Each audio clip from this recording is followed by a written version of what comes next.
Sən Sahil Babayevin məhkəmələri olacaq.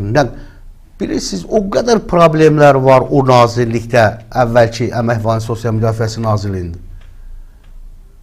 Nə qədər maxinasiya, yeyinti, dövlətin bütün o, belə deyək də, o beyinlərini orada məhv elədilər. Fərq olmalıdır. Yəni, bugün Nəzməddin gedir, Ramiz gedir, kim gedir, o gedir, bu gedir. Yerinə gələn elə işləməli ki, cəmiyyət o fərqi görməlidir. Amma açıq mən buradan deyirəm, fərq yoxdur. Geriləmə var, irəliyə doğru getdi yox. Yoxdur. Bunu açıq deyirəm, çəkinmirəm. Gedin, monitoring aparın, sorğu aparın. Yoxdur da, irəliləyiş yoxdur. Sahibkara baxış yaxşı deyil.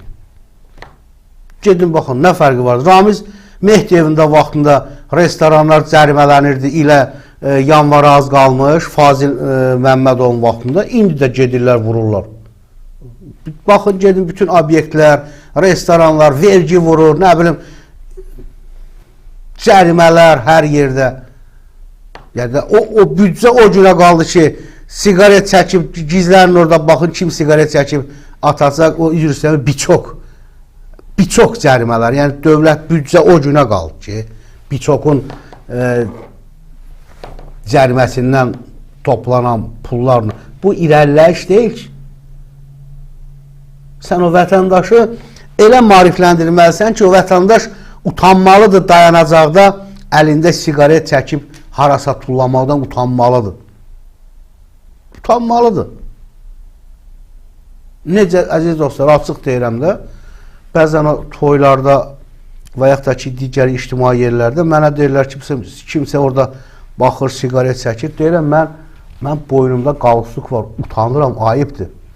Mənim tanımadığım insanlar mənə baxar, görər ki, mən orada tutaqçıda, məsələn, əlimdə sigaret olar, əlimdə nəsə bir şüşəni harasa atam olmaz, ayıbdır. Mən özümdən utanıram. Mən vicdanımdan utanıram. Mən boynumdakı qalstukdan utanıram. Peşəmdən utanıram. Yəni, olmaz, məni heç kim görməsə də belə, axı, özümü görürəm. Sən vətəndaşa bunu izah eləməlisən. Amma nə izah olunur? Vətəndaşın savadsız olması niyə sərf etməlidir bəzi məmurlara? Bu, düzgün yanaşma deyil.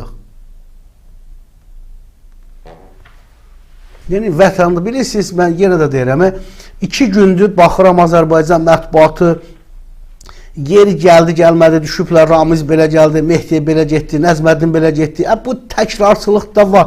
Əgər həqiqətən də belə bir problem varsa, sən vətəndaşını hazırla da. Amma Azərbaycan məmuru özünü elə aparır ki, Azərbaycan vətəndaşının dövlətə heç vaxt daha köməyinə ehtiyac olmayacaq. Bu, düzgün yanaşma deyil. Sən nə bilirsən sabah İranla bağlı? Ümumiyyətlə, Azərbaycanda yox, dünyada siyasi proseslər elə cərəyan edir ki, bilmirsən bir aydan sonra nə olacaq. Bilmirsən bir aydan sonra İranla düşman olacaqsan, dost olacaqsan.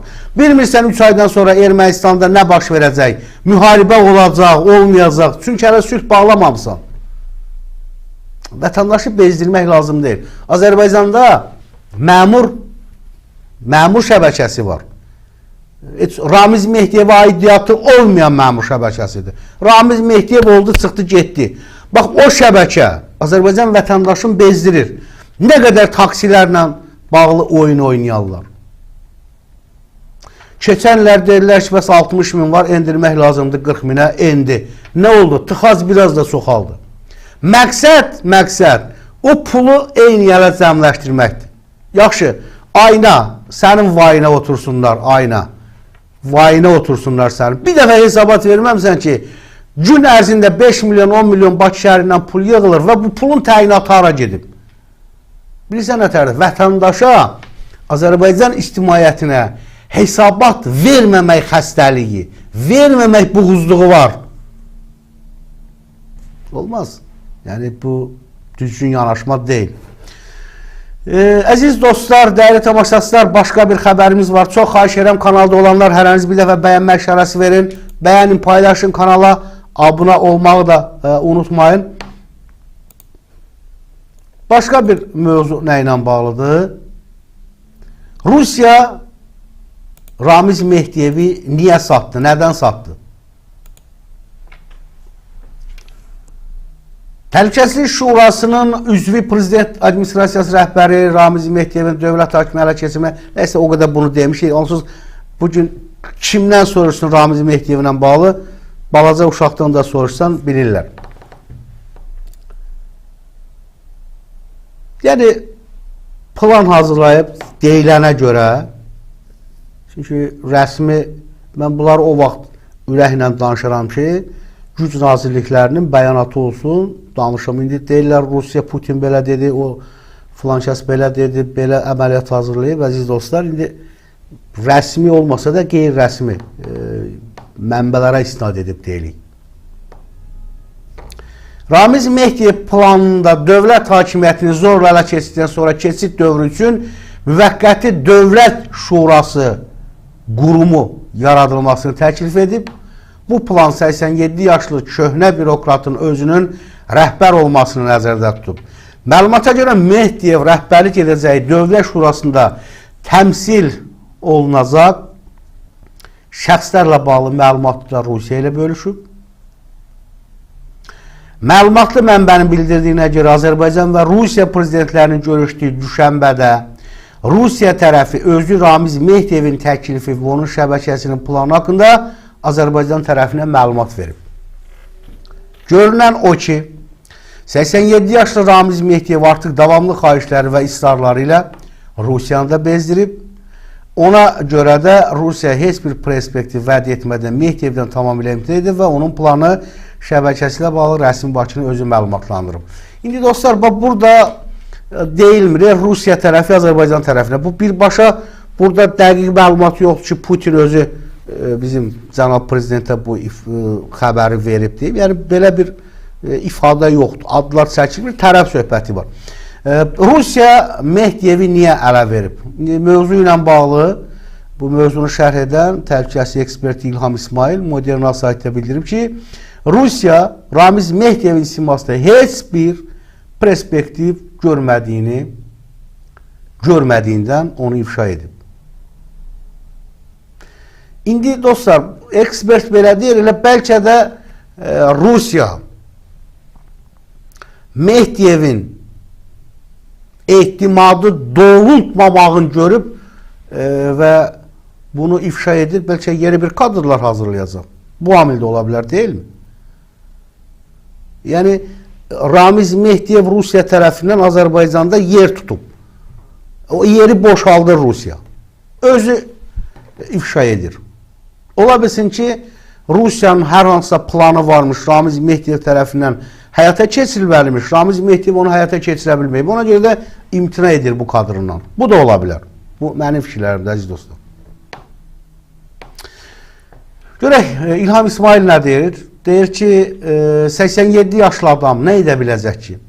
Rusiya hər zaman kimliyindən asılı olmayaraq şəxsin kim və nə dərəcədə perspektiv olmasını, xalq tərəfindən bir damızda olsa sevilib, sevilməməsini nəzərə alır. Eləcə də burada əsas nüanslardan biri onun təşkilatlanmış hər hansı siyasi qüvvəsinin olub olmamasıdır. Bunların heç biri Ramiz Mehdiyevdə olmadığından Rusiya kifayət qədər yaşlı olan akademikin perspektivini nəzərə alıb, hətta Mehdiyevin Rusiyanı bezdirdiyini də deyilir.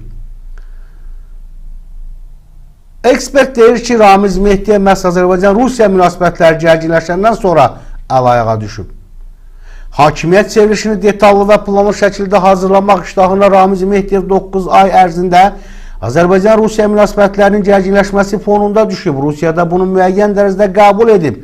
Amma çox da analiz etmədən görürlər ki, bununla əməkdaşlıq mənasıdır və bunun heç bir əsası yoxdur. Ramiz Mehdiyev xalq arasında heç bir hörməti olmayan şəxsdir. Onun güc strukturları arasında tək-tük adamları ola bilər, amma güc strukturları ümumilikdə cənab prezidentə sadiqdirlər. Yenə deyirəm, Mehdiyevin təşkilatlanmış siyasi qüvvəsi yoxdur. Rusiya Ermənistanda niyə güclüdür? Çünki oradakı bütün müxalif siyasi qüvvələr Rusiya yönümlüdür. Bizdə təşkilatlanmış elə müxtəlif siyasi müxalif qüvvə yoxdur ki, Rusiya yönümlü olsun. Məhz bu səbəbdən Rusiya tərəfdən bu məsələ perspektivsiz, hətta ümidsiz bir variant kimi qiymətləndirilir. Bu məsələ açılmasında Rusiyanın rolu varsa, mən deyərdim ki, o da çox təbii qarşılanmalıdır. Rusiya münasibətləri düzəltmək üçün bu addımı ata bilər. 1994-cü ildə Sovetçönevin yarımçıq üsyanından yaxud mart hadisələrindən sonra kimlərinsə qaçıb Rusiyaya sığındığı məlum idi. Rusiya onlara öz maraqları naminə bircə Azərbaycana verdi. Separatistlərin liderləri vardı. Cənub zonasında olan həmin separatistlara Rusiya təlim keçir, onları bəsləyirdi. Amma an gəldi, Rusiya öz maraqları naminə onları Azərbaycana təhvil verdi. Ramiz Mehdiyev kimi hər halda böyük təcrübəsi olan adam gərək bunu hesablaya və biləydi ki, Rusiya öz perspektiv maraqları naminə onun da kürəyini mütləq yerə qoyacaq. Ekspert belədir. İndi mənim əlavələrim var. Rusiyanın Qafqazdan asanlıqla əl çəkəcəyi biraz sual doğurur. Baxın, 90-cı illərdən bəri Rusiya Azərbaycanda nə qədər adamlar yetişdirdi, nə qədər adamlar təxribat törətdi burada, nə qədərin qəbul elədi, nə qədərin sığınacaq verdi və hansı danışıqlar əsasında onları Azərbaycana təhvil verdi və daha kimləri yetişdirdi. Və bunları da analiz etmək lazımdır. Deyil mi, əziz dostlar? Yəni, Azərbaycanda Rusiya bağlı qüvvələr deməzdim kifayət qədərdir, amma çoxdur. Çoxdur. Var. Bilirsiniz, qalib ölkəyə oxşamırıq biz. Qalib ölkənin futbol komandasından tutmuş, iqtisadiyyatından tutmuş, vətəndaşından tutmuş tam fərqli olmalıdır. Yəni müharibə, vətən müharibəsi, qalibiyyət, xalq, ordu, cənab prezident birliyi bizi bilirsiniz nə etməli idi?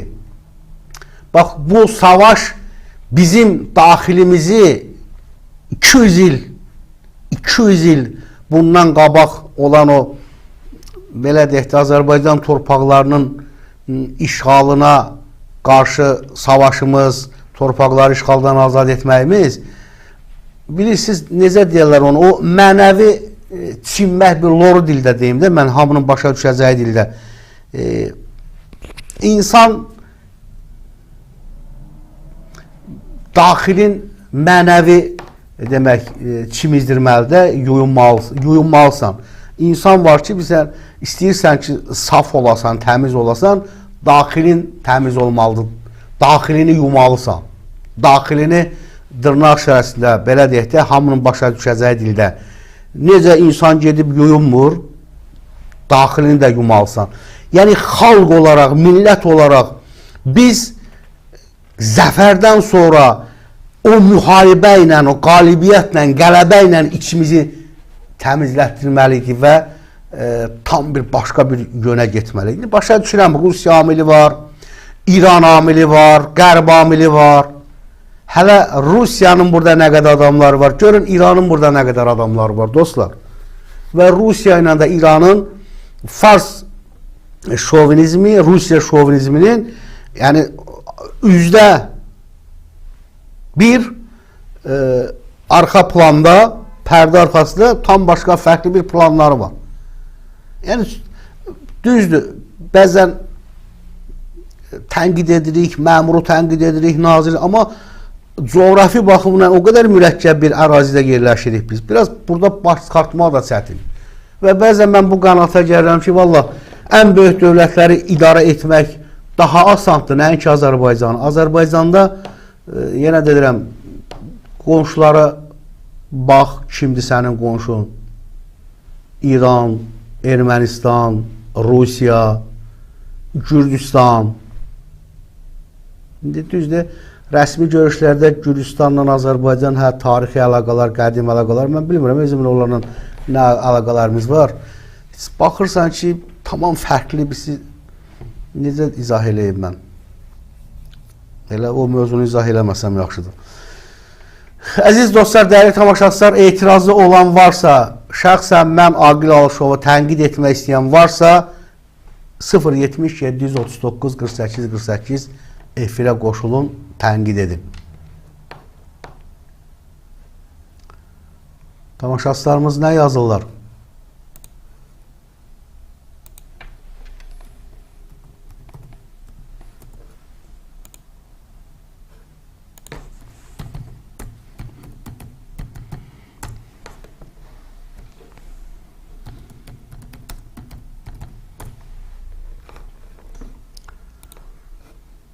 Mövzu yalnız və yalnız Ramiz Mehdiyev, dostlar. Bilən də danışır, bilməyən də danışır. Açıq deyirəm, əziz dostlar, görürsünüz ki, o qədər ehtiyatla danışıram. Bu yaxınlarda bir dostlardan biri zəy vurdu ki, baxıram, deyir, çox ehtiyatla danışırsan. Deyirəm, hə, ehtiyatla danışıram. Deyirəm, o dağdan maşın düşəri, aşağı sürücü bir ayağı əyləcdə olar, tormozda əyləc. Tormozu vura. İndi mən baxıram sosial şəbəkələrə, dostlar, başı çıxan da danışır Ramiz Mehdiyevdən, çıxmayan da, nə bilim, şəbəkə var, nə var, hə, var. Havadan danışmaq lazım deyil. Kütləvi davalarda niyə qalib olmur, dostlar? Amma ringdə qalib olur. Kütləvi davalarda kim kimi hardan vurdu, necə vurdu, düzdür, biraz xaos var, amma ringdə hakim var, savaş var, yəni hakim baxır sənin savaşına, bilirsən ki, kimlə savaşırsan. Bax, belə mövzularda, belə situasiyalarda biraz diqqətli olmaq lazımdır. Amma o diqqətli olmaq da, yenə deyirəm, dövlətin ideologiyası vətəndaşı qane etməlidir. Dövlətin milli ideologiyası, strategiyası olmalıdır. Vətəndaş deyək ki, Ramiz Mehdiyevlə bağlı danışanda hansısa bir hazır olmalıdır. Vətəndaş, dövlət kimdir? Yəni, vətəndaşa sən onu izah etməlisən ki, dövlət kimdir? Sən, mənəm, ümumi halda yığılırıq, torpağımız var, ölkəmiz var, pasportumuz var, dövlət. Amma bu gün Azərbaycan vətəndaşına dövlət deyəndə dərhal, məsələn, yadına düşür ki, Ramiz Mehdiyev, Siyavuş. Məsələn, Siyavuş Novruzovun mövqeyi ilə bağlı mətbuatın onun üzərinə getməsini mən qəbul etmirəm. Adam, belə deyək də, yolunda deyil, mənim yolum budur. Sənin yolun necə müsavat yoludur, AXCP-dir, nə bilim, VHP-dir, sonra hansı partiyalar var? Hədə 3-4 dənə partiyamız var da, bildiyimiz yüzlərlə partiya var, amma necə sən o partiyada özü rahat silirsən, o da Yeni Azərbaycan partiyası da özünü rahat hesab edir.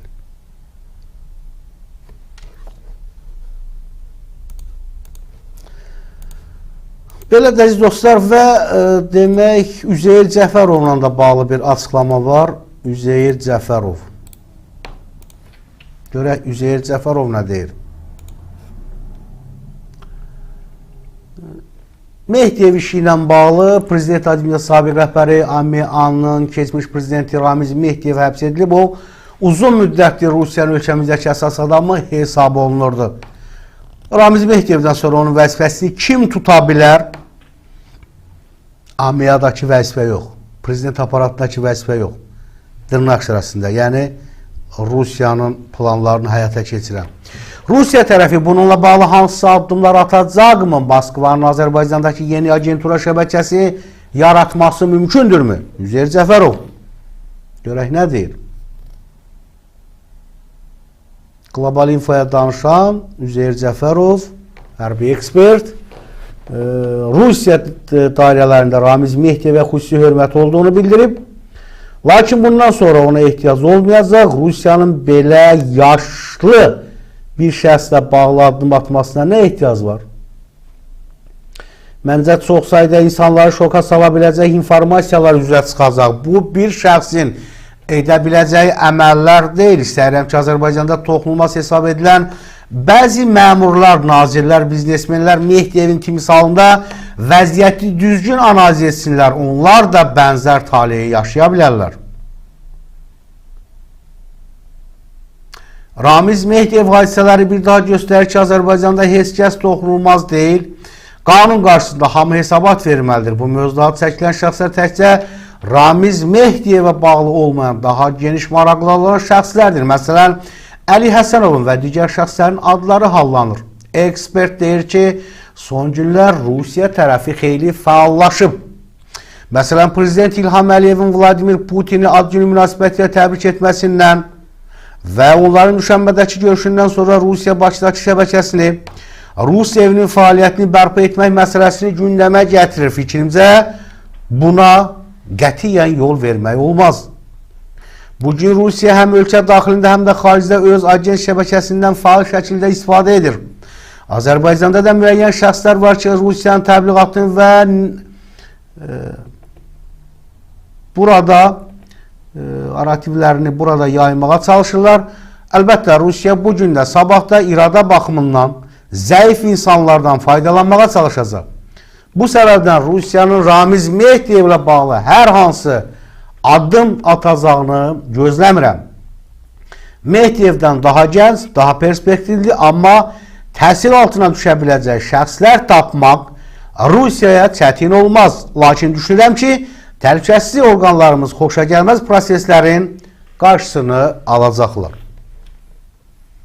İndi dostlar, icazə verirsə,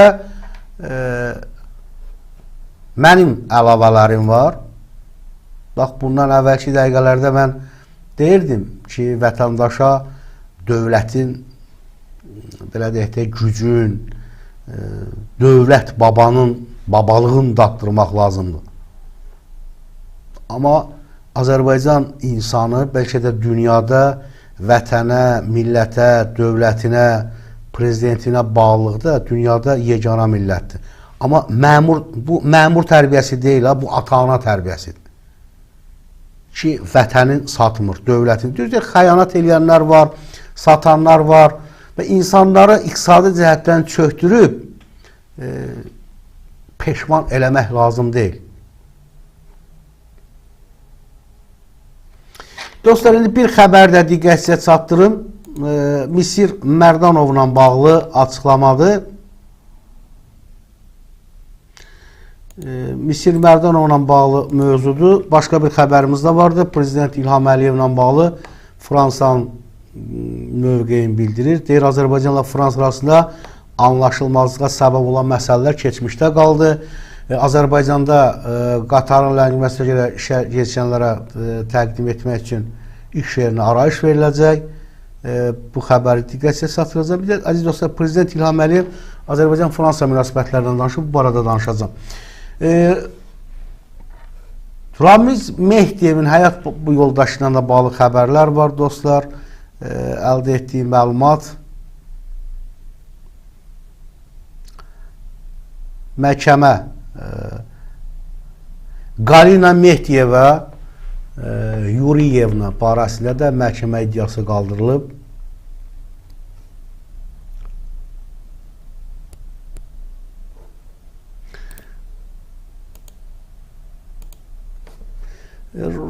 Ramiz Mehdiyevin villası ilə bağlı demək Misir Mərdanovdan açıqlama var. Mətbuatda Ramiz Mehdiyevin malik olduğu var dövlətin siyahısını gördüm. Mənə elə gəlir ki, bu siyahı hələ tam deyil.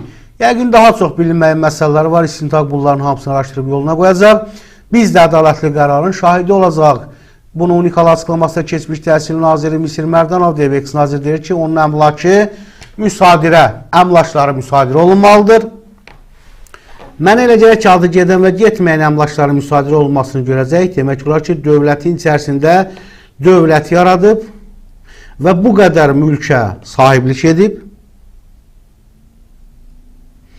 Heç bir ağıllı adam belə addım atmaz. Bunun hər rayonda 2 villasının olmasına nə ehtiyac var?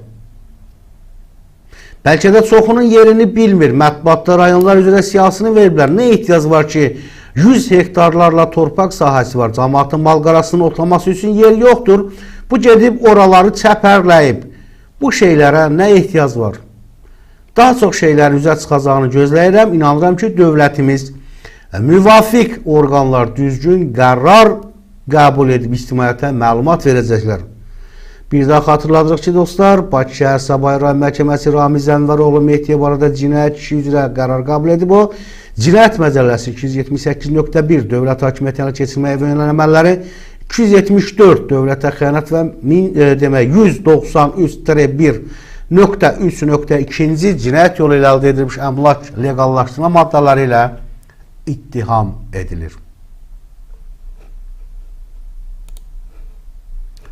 Hər halda yeri var, yurdu var, torpağı var. Dostlar, bəzi məmurlar var ki, Avropada mülklər alır. Britaniyada, Londonda, nə bilim, Amerikada, oradan da alırlar. Bəzi məmurlarımız var, Rusiyada mülkləri var. Bəzi məmurlarımız var, Ukraynada zavodları vardı, düşdü, raketin altında partladılar, raket atdılar, neylədilər. Bilirsiniz, düz olanı nədir? Oğurlama. Oğurlama. Yəni, bu pulun, bu varın, bu dövlətin sahibləri var. Sən o milyonları, milyardları dövr elətdirməyə, nəvənə, nəticənə ötürməyə o pulun sahibləri imkan verməz. O pul əl-əl gəzir. 20 il birində olur, 10 il birində olur, 15 il birində olur. Yəni, biraz diqqətli olmaq lazımdır.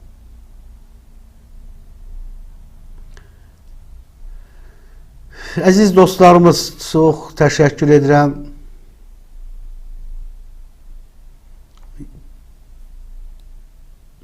Vüqar Əhmədov yazır ki, Ramizi atıbsa ortalığa gününüzü keçirirsiniz. Bilmirəm, kimə deyirsiniz, Ramizi biz atmamışıq, Ramizi özü ortalığa atıbdır.